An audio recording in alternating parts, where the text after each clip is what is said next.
Well, you're the perfect person to talk about this story, Yeah. actually, from The Guardian, being a youth advocate and studying law as well. We know that the the criminal age of responsibility in New South Wales is 10 at the moment. But talk to us about this thinking that children between the ages of 10 and 14 are incapable of evil. Well, where's that from? So I'll actually start by prefacing that my role has actually taken me across many of Australia's youth detention centres. And one of the things that I said when I was actually at the UN General Assembly was a direct quote from some young boys in a New South Wales detention centre. And I'll just read it out quickly to kind of show that human side to the story. And that is, we're not just what we've done, we're still sons, brothers and friends. Some of us are artists, some are cooks, some write music. But when we're locked up, people stop seeing us as human. And I think that really shows the heart of this story, because what we've seen is there's a common law presumption called dolly incapax. And what that is that a child from 10 to 14 is not able to actually have the cognitive ability to understand the decision, understand what a right and a wrong decision actually looks like.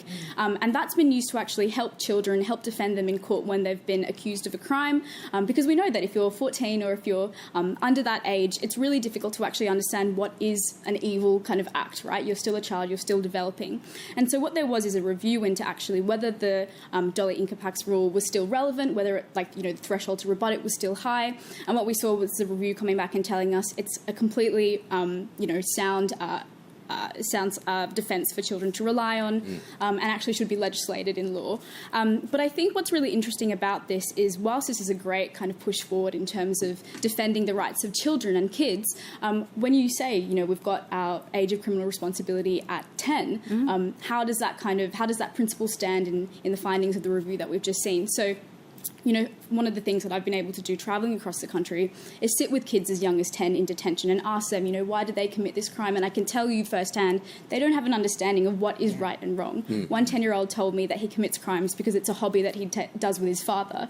I mean, I think it's that kind of childlike thinking that is motivating a lot of these acts, not an understanding of what is evil. Yeah, intriguing. And I guess it does go into this idea, you lock up children too early, it can compound trauma for that child. Absolutely. And can also I guess increase the likelihood of going through that vicious cycle of reoffending as well, right? Absolutely. I mean, a lot of reasons that children commit crimes is because it's an intergenerational trauma that's been passed down. I mean, we know that a lot of kids in detention at the moment probably have a family member who's older who's also been in detention. So I think the root of actually fixing this is to fix structural issues that exist within our community, more education, more supports for kids, getting them off the streets, and then I think we'll see some change in this regard.